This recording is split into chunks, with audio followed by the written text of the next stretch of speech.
Tivemos o privilégio de aprendermos juntos, no decorrer desse trimestre, sobre corpo, alma e espírito, a restauração integral do ser humano para chegar à estatura completa de Cristo. Essa foi a proposta da lição desde o início, que temos um alvo a ser alcançado, que é estar com o Senhor. Mas para isso é necessário esse preparo completo, corpo, alma e espírito. E o pastor Silas Queiroz, que nos trouxe esse comentário tão profundo para nós. Observamos que na lição 5, nós começamos a estudar sobre a alma. A lição 5 foi uma lição introdutória sobre a alma. E hoje estamos encerrando esse estudo sobre a alma. E a próxima lição, dia 7 de dezembro, começa sobre o espírito amplo da vida humana. Nós sabemos que alma e espírito, eles são inseparáveis. E aqui, mas a palavra de Deus deixa claro que o Senhor sabe a separação de ambos, mas nós, nossa compreensão, eles andam associados, a alma e o espírito. E dentro dessa comentário de hoje sobre a vontade, o que move o ser humano. Se nós olharmos da lição 6 até a lição 9, nós vimos juntando sentimento, como nós vimos aqui nesta lição 6, fala sobre a consciência, a 7ª, os pensamentos, a 8ª, emoções e sentimentos. Então, aqui é a realização de tudo isso. Nós encontramos agora na lição 9, que é a vontade. Primeiro vem os pensamentos, os sentimentos, as emoções, e aí vem a vontade. A vontade humana, antes da queda, estava alinhada à vontade de Deus, permitindo uma plena comunhão com Deus. Após a desobediência, a vontade foi corrompida pelo pecado, passando a estar escravizada. Agora, nesse estado, a vontade humana sozinha, ela é insuficiente. Aqui, onde vemos a necessidade da graça de Cristo, ou seja, agora está necessitando da graça de Cristo, que liberta a vontade da escravidão do pecado, permitindo que ela volte a alinhar-se ao propósito divino. Então, antes da queda, a vontade era perfeita e alinhada à vontade de Deus. Quando veio o pecado, a vontade passou a ser escravizada. Mas através da graça, do sacrifício de Cristo, a vontade ela pode voltar a alinhar novamente à vontade divina. No primeiro ponto, nós observamos aqui vontade, motivação e ação. Vamos ver um pouco sobre a definição desse termo vontade. Fiz algumas anotações aqui. O vocábulo vontade, no latim é voluntas, que vincula-se aos sentidos. Primeiro, a capacidade de querer e de escolher. A capacidade de querer e de escolher e de se impelir para a ação, afirmação ou recusa. subjetiva ou objetiva. Segundo, sentimento que leva as pessoas a se comportarem conforme essa capacidade. Conforme a vontade, a pessoa vai se comportar.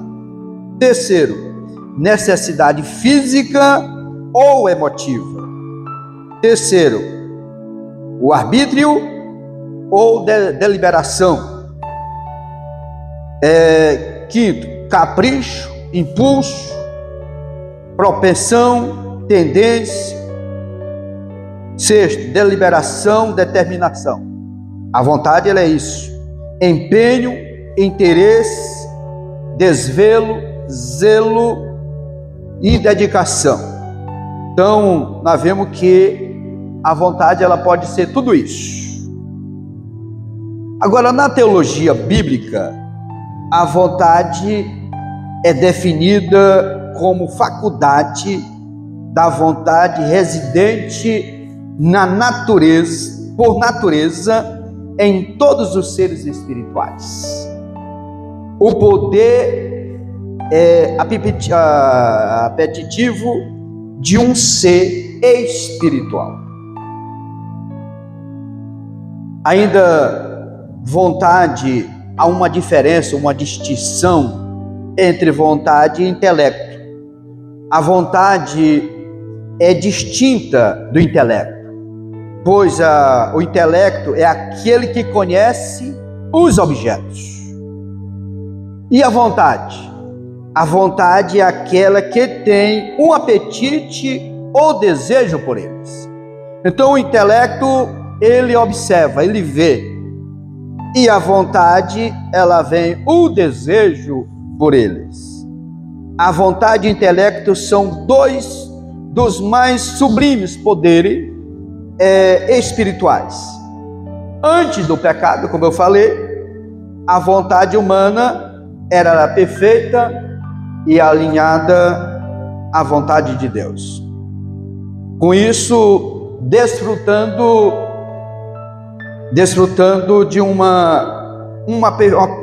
de uma inocência e uma harmonia com o Criador. Prova que tinha essa afinidade, essa comunhão de todos os dias. Então tinha essa comunhão com o Criador. A natureza humana, ela era pura, ou seja, não corrompida, permitindo uma comunhão plena com Deus. A queda, ela ocorreu quando? Quando que ocorreu a queda? Quando a vontade humana voltou-se para si mesma.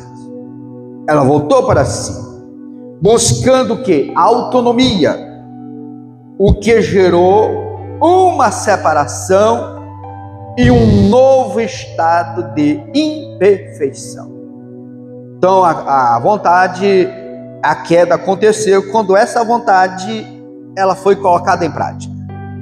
Ela voltou para si, com o despertamento lá da serpente dizendo para Eva que seria igual a Deus. Então despertou essa vontade, essa autonomia, e agora foi o que gerou essa separação, e aí o homem pastor está num estado imperfeito. Aí algumas observações, alinhada à vontade de Deus. A vontade humana, ela, como eu falei, ela era perfeita. Então tinha uma sintonia e um propósito diretamente de Deus.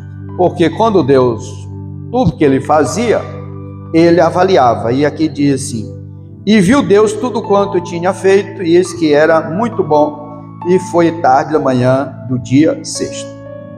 Uma vez que tudo que Deus fez era muito bom, o que é interpretado como perfeição.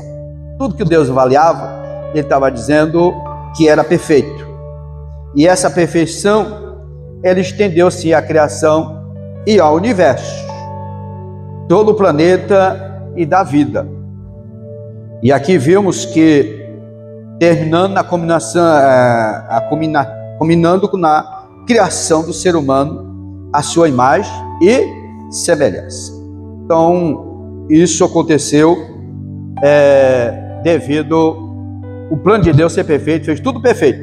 Mas o homem, ele tinha o livre-arbítrio, escolheu fazer a sua vontade, e aí veio as consequências. Então Deus é o homem no jardim, ele era inocente e puro. Havia inocência e pureza quando o homem foi criado à semelhança de Deus. Com o pecado, essa semelhança ela foi manchada, ela foi corrompida. Agora, através de Cristo, ela foi restaurada. A comunhão com Deus, ou seja, nesse período, o que acontecia? A vontade humana, ela estava sobre a vontade de Deus. É por isso que a vontade humana permitia uma relação direta e sem barreira com o Criador, porque vivia nesse estado de comunhão e pureza, e havia uma harmonia. A existência perfeita do homem nesse período é quando diz a existência em um centro de amor perfeito. Vida humana era centrada em Deus. Nesse período, o homem vivia com a vida centrada em Deus, que era o objetivo do seu amor e obediência. Essas observações, voltamos aqui para o comentário da lição. Já conceituamos aqui o que é vontade. O comentador que diz que vontade é a capacidade humana de desejar e de querer, almejar, escolher e agir. Foi aquilo que eu defini o que era vontade. Então, quando juntando tudo isso, o desejar, o querer, o almejar, escolher e agir, pode ser entendido também como uma motivação. É interessante que a pessoa tem vontade, mas ele precisa ter motivação. Eu acredito que no início do ano alguém fez uns projetos, não fez? Esse ano eu vou entrar na academia, no início do ano. E aí mas aí faltou a motivação. Talvez começou até bem, mas aí faltou a motivação e o projeto não foi avante, né? Então é necessário que tenha vontade, juntando isso aí, a motivação. É a via de consequência da ação. Como se diz, motivo de uma ação, né? E o comentador diz, nesse conceito amplo, a manifestação da vontade, mesmo quando o que fazemos não era originalmente nossa vontade, mas de outro. Esse aqui me remete à infância, à criança. Sempre quem não ouviu da mãe, esse menino está fazendo isso aqui com má vontade, né? Não era a vontade dele. Ele não queria fazer aquilo, mas ele estava fazendo a vontade de outro, mesmo sob o livre espontânea pressão, né? Mas ele estava fazendo a vontade de outro.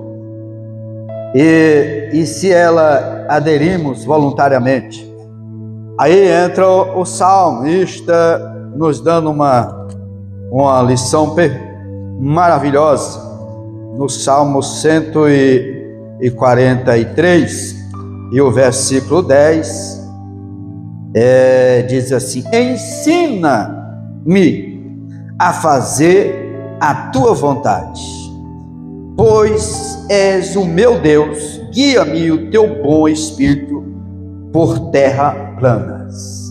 Aquele sabendo que fazendo a vontade de Deus, ele teria a sua colheita, o seu resultado positivo. Então um pedido: Senhor, ensina-me a fazer a tua vontade. Por quê? Porque a vontade de Deus, ela é uma vontade perfeita, ela é a melhor para nossas vidas. E o evangelista Lucas, no capítulo 22, 42, dizendo: Pai, se queres, passa de mim este cálice, todavia não seja feita a minha vontade, mas a tua.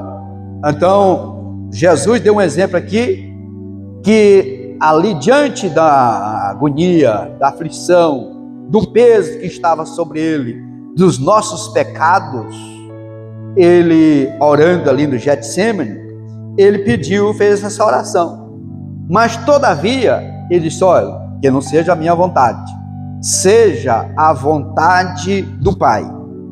E foi exatamente por isso, pela vontade do Pai, foi que nós tivemos a nossa vitória. Porque se Jesus não tivesse feito ali a vontade do Pai, não tínhamos alcançado a salvação. Mas através daquele sacrifício dele, foi que nós alcançamos a salvação. Agora, isso aqui, essa vontade que foi perdida, que se tornou imperfeita lá no jardim, mediante a desobediência lá do casal, ela pode ser restaurada de que forma?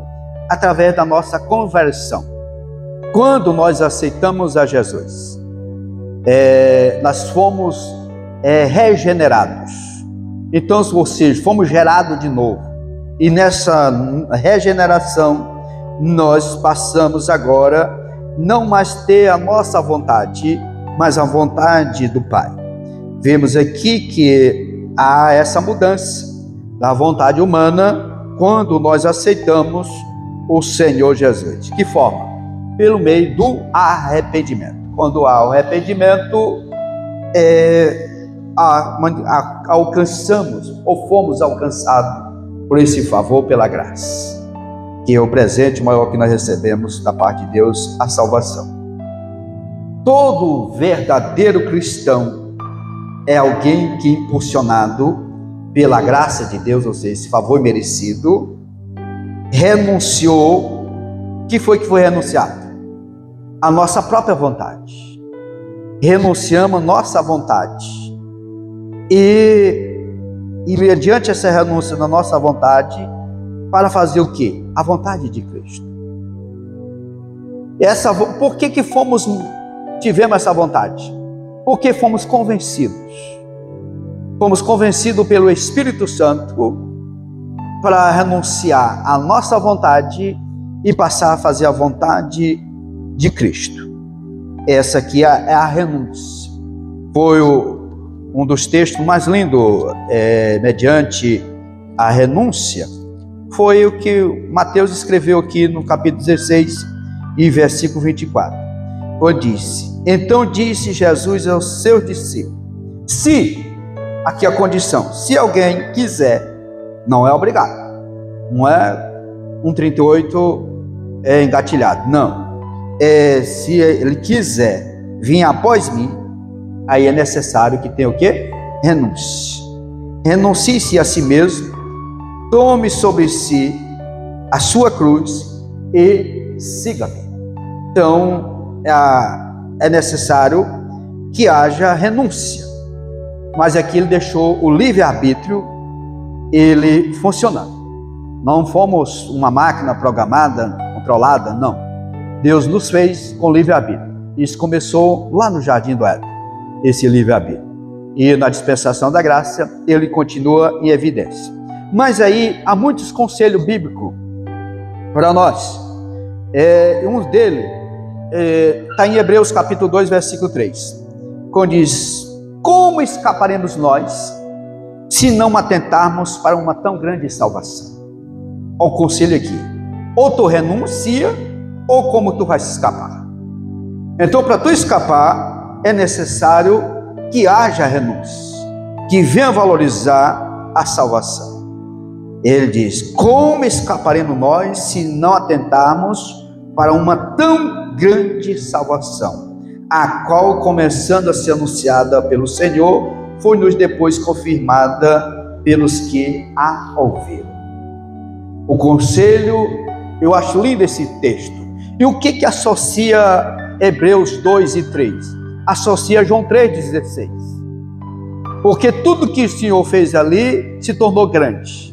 Por isso que a salvação, ela é grande. Como diz, como escaparemos nós se não atentar para uma tão grande. Ou ela se torna tão grande ao ponto de Jesus, ele vir a essa baixa terra, tomar a forma humana, ser o ofertante, a oferta, o sacrifício vicário para a restauração do ser humano. Então não tem preço maior do que esse. Por isso que ele é uma tão grande salvação. E o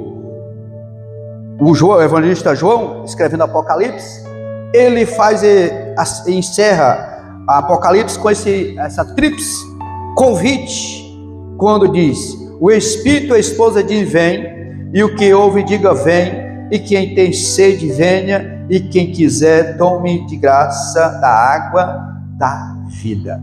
Então veio esse convite para a salvação. Então a vontade, ela estava totalmente imperfeita, pela consequência do pecado, a desobediência. Agora em Cristo ela pode ser restaurada, e aqui ela é renúncia completa, porque infelizmente houve alguém: eu vou se eu quiser, né? Eu faço isso se eu quiser. E onde está a vontade de Deus? Porque a vontade de Deus, nós não fazemos mais o que nós queremos. Tudo que nós formos fazer está aqui na lição. Nós precisamos saber: Senhor, é da tua vontade?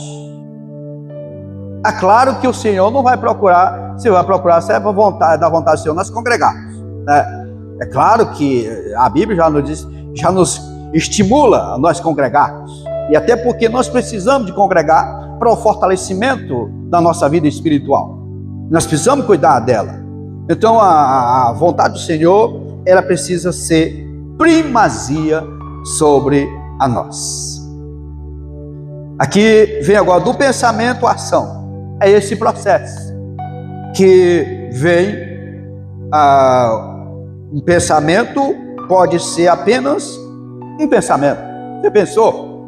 Todos nós pensamos sem relação alguma com sentimento ou desejo. Normal. Até porque já estudamos aqui sobre o pensamento, que não é um bombardeiro de pensamentos que vem sobre a nossa mente. E nós precisamos controlar, lançar fora aqueles que não prestam e absorver aqueles que são bons. E aqui ele coloca um exemplo: podemos pensar em uma viagem que fizemos sem que isso nos traga qualquer emoção. A viagem que lá foi ser feita, normal, aconteceu tudo bem. Mas também podemos recordar com nostalgia, ou seja, saudade de algo, e desejar viajar novamente. E aqui ele diz: esse desejo pode nos motivar a comprar a passagem e repetir a experiência. Agora, essa vontade, ela precisa estar associada. Se eu posso, que às vezes a pessoa não afim de fazer a vontade, ele faz algo que depois vai se arrepender. Senão eu compro no cartão de crédito aqui, fatura aí com 12 meses. O cartão já não tem mais espaço para nada, porque ele fez um sacrifício que ele não estava nem podendo. Mas deu vontade, eu vou fazer. Então precisamos ter esse controle dessa vontade. Ela não pode ser tudo que eu desejar, ter vontade, eu fazer. Preciso ter esse controle. E aqui ele diz mais assim: pensamento, sentimento, desejo e ação é que vai completa tudo isso dessa ação. Primeiro, o que ele teve? Pensou. Depois ele teve o sentimento: eu preciso fazer. Eu estou com saudade daquela viagem que eu fiz, daquilo que eu fiz. Desejei. Aí vem a ação. Aí colocou em prática. Foi exatamente o que aconteceu com Eva lá no jardim. Naquela conversa com a serpente, ela refletiu sobre a árvore da ciência, do bem e do mal. E nessa conversa, Paulo diz aqui em 1 Timóteo 2,14, se Adão não foi enganado, mas a mulher, sendo enganada, caiu em transgressão. Foi o que aconteceu com ela. Ela foi enganada, que pela promessa, a falsa promessa, de que seriam semelhantes a Deus, né? Passaria a conhecer o bem e o mal, e nessa fala ela acreditou, e aí veio as consequências. Diz: certamente sentiu alguma emoção. O próximo passo foi a manifestação do desejo, que gerou a ação. O que ela fez? Tomou do fruto e o comeu. Primeiro, ela teve aquela conversa que chamou a atenção. Depois veio o desejo. Desejou comer do fruto. E agora colocou em prática. Veio a ação. Veio a tragédia. Ela foi enganada. Agora, segundo terceiro subponto diz: fraqueza de vontade. Nós vimos que Eva ela foi enganada pela serpente, mas Adão não. Adão não foi enganado não. Adão ele conhecia, ele tinha o conhecimento do que era proibido e a consequência que viria, porque o próprio Deus havia alertado sobre isso. Adão ele participou aqui consciente do que ele estava fazendo. O comentador diz: o problema de Adão se deu na esfera da vontade. Ele teve vontade e colocou em prática. Mas ele estava consciente do que ele foi avisado. Em vez de permanecer firme em seus propósitos, qual o propósito? De obedecer a Deus. Se ele tiver, em vez de ficar firme no propósito de Deus, o que ele fez? Decidiu pecar, aderindo à vontade de Eva, que ele deu do fruto e ele comeu. Então ele estava consciente. Agora quem foi enganada? Eva foi enganada. Agora você observa que até então não tinha havido nenhuma alteração em Eva. Não tinha acontecido nada. Só aconteceu no momento que Adão ele participou. Porque a ordem, Deus tinha feito a informação passada para Adão. Ele era o líder, era o cabeça. E quando se fala em cabeça, onde estão os sentidos? É quem vê, que observa, que analisa, que vê o perigo. E ele nada disso. Ele não observou nada disso. Ele simplesmente teve vontade e não analisou essa vontade, qual as consequências que ela traria. E isso nos traz um despertamento que sempre, às vezes, nossas vontades, precisamos analisar ela. O que ela vai nos proporcionar? Ela é boa? O que vai acontecer? Vai trazer edificação? Vai trazer bons resultados? Se não, bem, precisamos avaliar.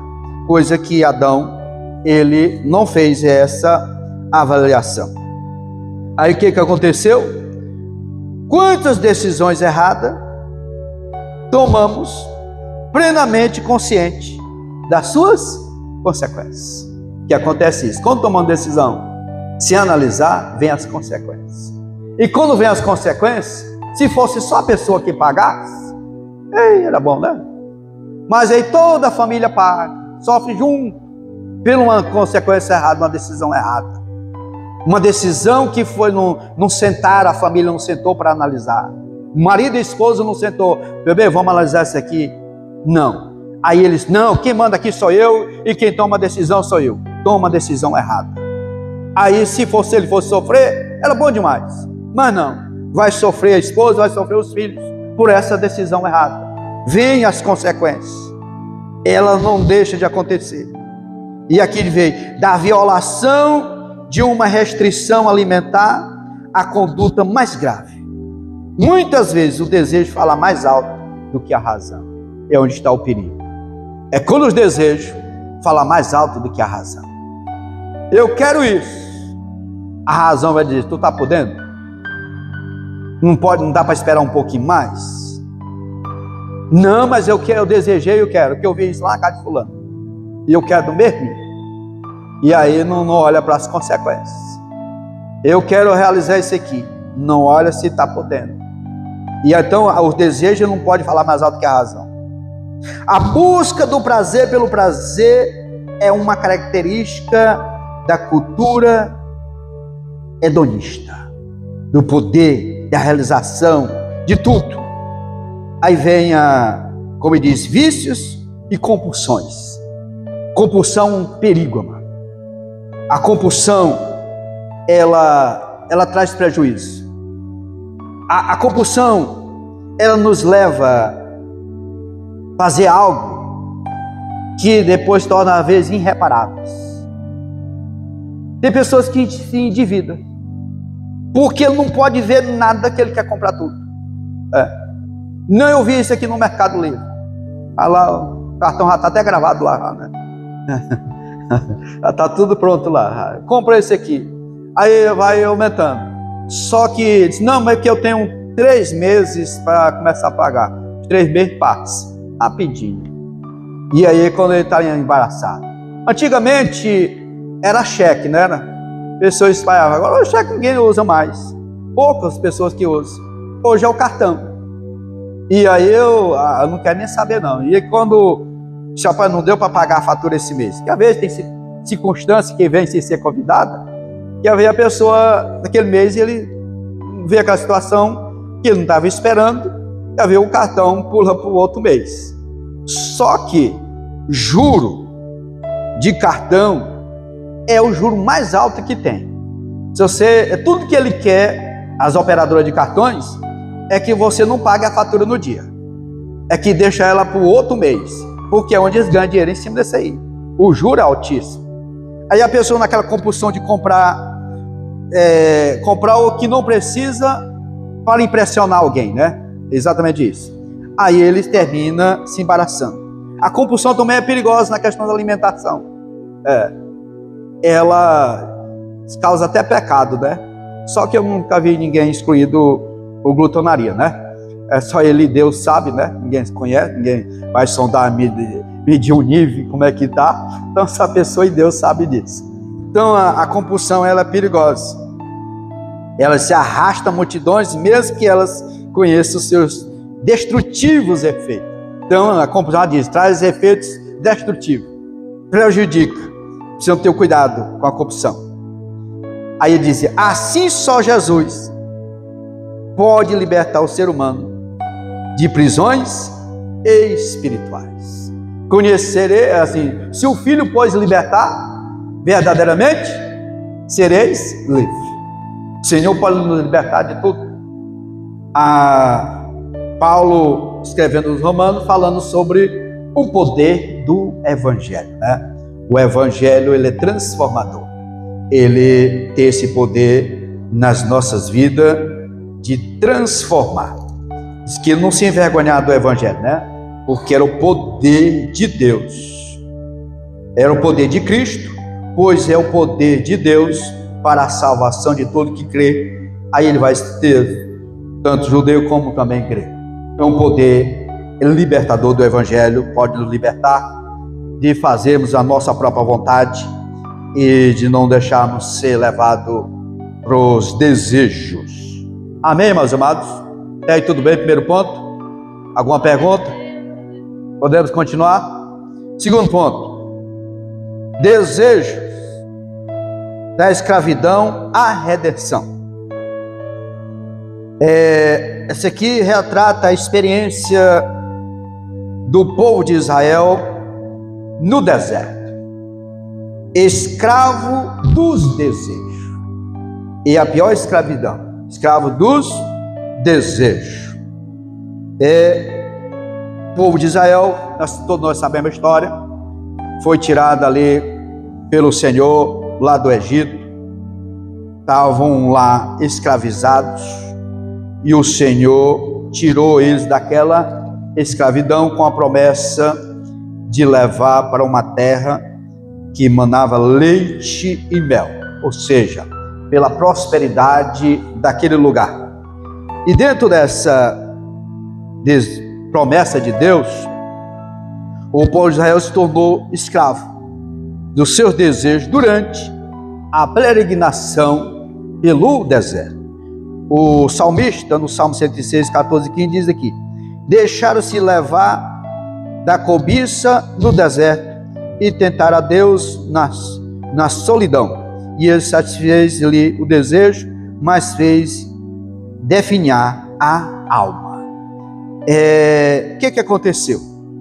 Esse povo, Deus tirou ele, atravessou o Mar Vermelho, todos conhecemos, e dali para chegar na terra prometida era próximo.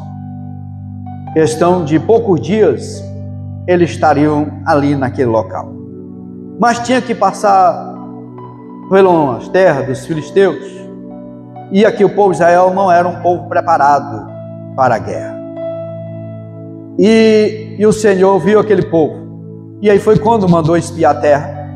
Quando chegou a informação, até ministrei isso aqui na sexta-feira passada, eles viram que não tinha condição de herdar, porque viram a dificuldade da terra.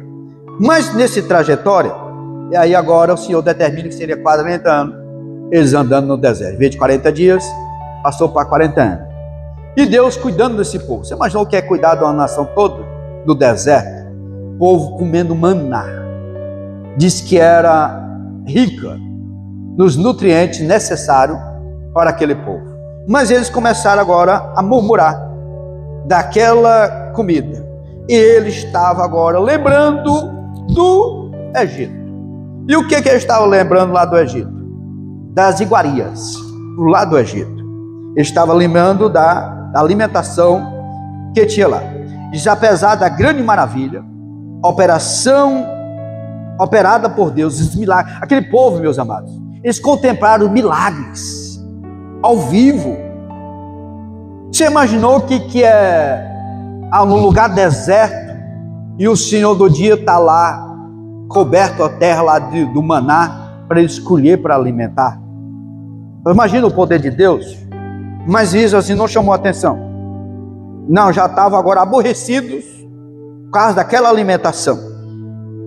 Os hebreus tomados de ingratidão, porque Deus tinha tirado ele da escravidão, Deus tinha tirado daquela situação, esperando grandes milagres lá. Os irmãos sabem as 10 pragas que veio sobre o Egito, atravessaram o Mar Vermelho, mas mesmo assim ingratos, não reconhecia Deus. O que eles lembraram? Das comidas que deixaram lá no Egito. Ao versículo 5 e 6. Lembremos-nos dos peixes que no Egito comíamos de graça, mas trabalhando como escravo. E dos pepinos, olha só, de melões e de porco, que é alho poró, né? Da cebola e dos alhos, normal. Mas agora nossa alma se seca. Coisa nenhuma, olha, coisa nenhuma há senão este maná diante dos nossos olhos. Eles viram que desfazendo do que? Da provisão de Deus. Ali, amado, isso era a provisão de Deus. E deixa eu abrir um parênteses aqui. Tem momento da nossa vida que é só provisão de Deus. Não é a bênção ainda reservada que Deus tem para nós. Tem vezes estão passando pela provisão de Deus, mas vai chegar o momento da bênção do maior de Deus na sua vida. Provisão de Deus não é momento de murmurarmos.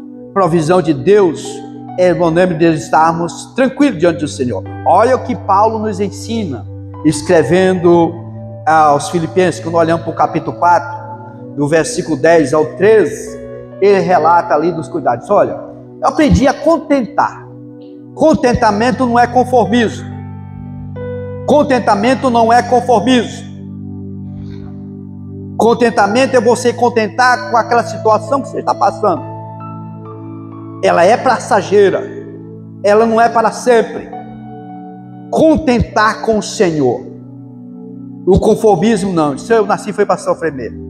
Esse aqui nunca vai passar, eu nunca vou sair dessa situação. Isso é o conformismo. E Deus não se agrada disso. E Paulo disse, olha, para mim tanto faz. Eu aprendi a contentar no Senhor.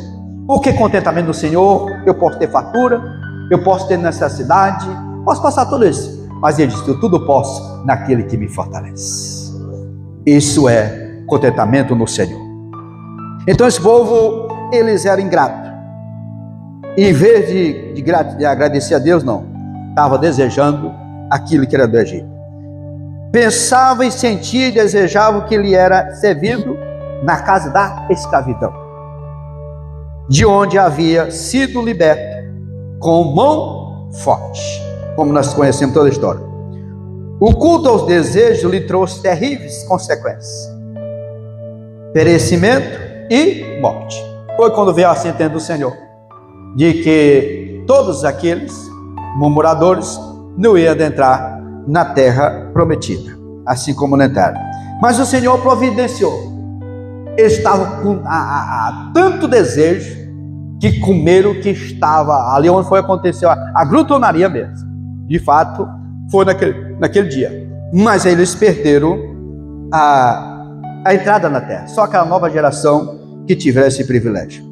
E Paulo nos adverte: tudo isso foi escrito para o nosso, para nos despertar. Vamos ver o que diz, se não me engano, Romanos capítulo 15. Romanos capítulo 15, o versículo 4. É isso. Porque tudo que Dante foi escrito para o nosso ensino foi escrito, para que, pela paciência e consolação das Escrituras, tenhamos esperança. Então, através das Escrituras, ela vem para nos admoestar, para nos ensinar, e para que nós tenhamos esperança e não deixarmos ser levados.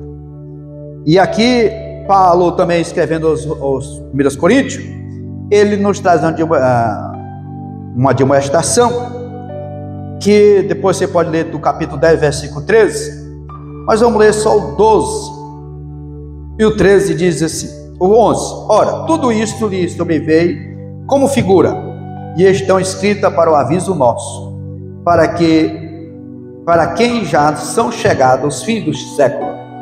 Aquele, pois, que está em pé, cuide, olhe para que não caia. Não veio sobre vós tentação senão humana, mas fé a Deus que vos nos deixará isso, tentar acima do que podeis. Ante, com a tentação dá também o escape, para que possais suportar. As provações vêm, mas não além da nossa capacidade. As provas vêm, mas não além das nossas forças. Ela vem diante do que nós podemos suportar. Desejo na vida cristã, os desejos da vida cristã. Aqui, só ainda fechar isso aqui, o que está acontecendo com o povo de Israel? Os corpos livres, mas a vontade cativa. Ele estava livre da escravidão, mas a mente dele estava cativa ainda, lembrando lá do Egito. Quantas pessoas que aceitam Jesus, qualquer prova, quando eu estava lá no mundo eu não passava por isso. Quando eu estava lá no mundo eu não passava essa situação. Isso é a lembrança do Egito. Lembramos que nosso olhar é para frente, não é para trás. Citei isso aqui em dia desse, retrovisor é bem pequenininho. Para-brisa é bem maior, retrovisor é só para, não é para você estar olhando para ele direto, é pequeno. A nosso para-brisa é bem maior, olhando para Jesus, olhando para o que Deus tem reservado para nós, é para lá que devemos olhar. Então, o drama dos desejos continua na era cristã. Pensei que era só na época dos povos de Israel, na era da graça tem isso aqui ainda, tem. Com uma diferença. Qual que é a diferença que temos aqui? Cristo venceu o pecado e nos dá poder para também vencê-los. A diferença está aqui. Jesus, ele venceu. Tem alguém que diz, quando lê aquele versículo lá de João 16, 33, lá diz, no mundo tereis aflições, mas tenha bom ânimo, que eu venci o mundo. Aí alguém acrescenta, e vós vencereis também. Não está escrito isso aqui lá não. Só nós entendemos, aqui fica bem claro, que através da vitória de Cristo, pelo que Ele fez, nós podemos ter vitórias também. Então, nos dá o poder para nós vencermos. Contudo, enquanto estivermos neste corpo mortal, o que nós enfrentamos? Conflitos. Por que nós enfrentamos conflitos constantes? Conflito espiritual. Porque nós temos aí na natureza, nós herdamos adâmica. Ela está inserida. E nós temos ela. Então, por isso que há esse conflito. Todo cristão precisa decidir diariamente. Não é um dia assim, é uma semana assim, não, diariamente. Entre a sua vontade carnal e a vontade do Espírito. Porque ele se opõe. E qual que vai vencer? A quem você alimentar mais. Lembrei daquela história que eu contei aqui daqueles dois homens. Aquele homem que tinha 2 cachorros, né? Um de uma cor de outro. E aí tinha um dia que um vencia. A pessoa apostava e aquele outro apostava no outro e convencia. Quando era outro dia, ele colocava, a pessoa apostava no outro, o outro que vencia. Aí ele procurava para ele, mas como é que acontece isso? Por que um vence? É porque eu alimento mais esse aqui do que o outro. Então o que nós alimentarmos mais é que vai vencer. Se não alimentar mais a nossa vida espiritual, ela vai sobressair a nossa natureza carnal. Agora, se eu alimentar mais a natureza carnal, ela vai sobressair. É aonde a pessoa não tem mais a vontade de Deus, só a vontade dele. Ele está com a vontade dele própria, fazendo o que bem quer, porque ele não está mais direcionada pela vontade do Senhor. Então em nós há essa batalha, porque a carne cobiça contra o Espírito e o Espírito contra a carne. E estes se opõem um ao outro, como diz aqui, para que não façais o que quereis. E Paulo cita aqui as obras da carne. Elas são 16. Eu não vou estender aqui para dividir em grupo, mas elas são 16 obras da carne e elas se opõem à vida espiritual. Uma luta travada. Cabe decidir entre satisfazer os desejos da carne, que são pecaminosos, ou fazer a vontade do Espírito. E essa decisão, ela é do homem. Do homem redimido já é diferente, porque ele procura fazer a vontade do Espírito. O homem redimido, ele inclina-se para as coisas do Espírito. E quando nós inclinamos para as coisas do Espírito, nós estamos vencendo a velha natureza e fortalecendo a nova natureza em Cristo Jesus. Significa que não podemos nos conformar com os desejos do velho homem, porque eles podem ressurgir a qualquer momento, porque nós temos ainda a natureza adâmica. Então por isso que precisamos fortalecer a nossa vida espiritual, para cada dia mortificar a velha natureza e fortalecer a nossa vida espiritual. E a Bíblia diz que nenhuma condenação há para quem está em Cristo Jesus, que não anda segundo a carne, mas segundo o Espírito. E para nós concluirmos, terceiro ponto, ensino sobre o desejo de Tiago. Tiago aqui deixa bem claro que nós somos tentados. A leitura que nós vemos aqui, vê os desejos da carne e, consequentemente, seus efeitos terríveis. Vem as concupiscências, os maus desejos, os maus pensamentos, eles combinam para que venhamos pecar. Aí diz, mas cada um é tentado quando atraído. Observa essa palavra aqui, quando atraído. Ou seja, pessoa viu, tudo bem, viu, é normal. Agora, se ele viu, ele desejou, aí veio a isca, engordado por sua própria concupiscência. Aí veio o atrativo. Qual foi a Eva? Eva viu, o fruto era agradável aos olhos. Aqui vai usar os nossos sentidos para atrair esse pecado, porque a tentação ela vem, mas nós precisamos já deixar ser levado por ela, porque vem a isca atrativo. Por que as pessoas entram no mundo das drogas? Para atrativo, a propaganda. A propaganda ela vem dizendo que aquilo é nocivo, não faz mal nada, é só para a pessoa experimentar, e aí a pessoa deixa ser engodado por isso, e ele se torna atraído por isso. E aí, quando o pecado, a pessoa é levada, aí vem, ele caiu na tentação, né? Cedeu à tentação.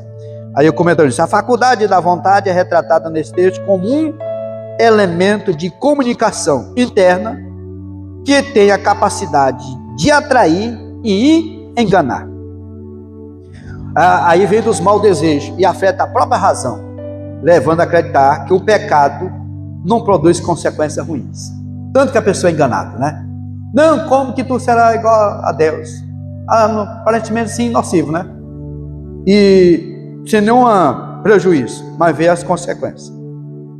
E quando a pessoa,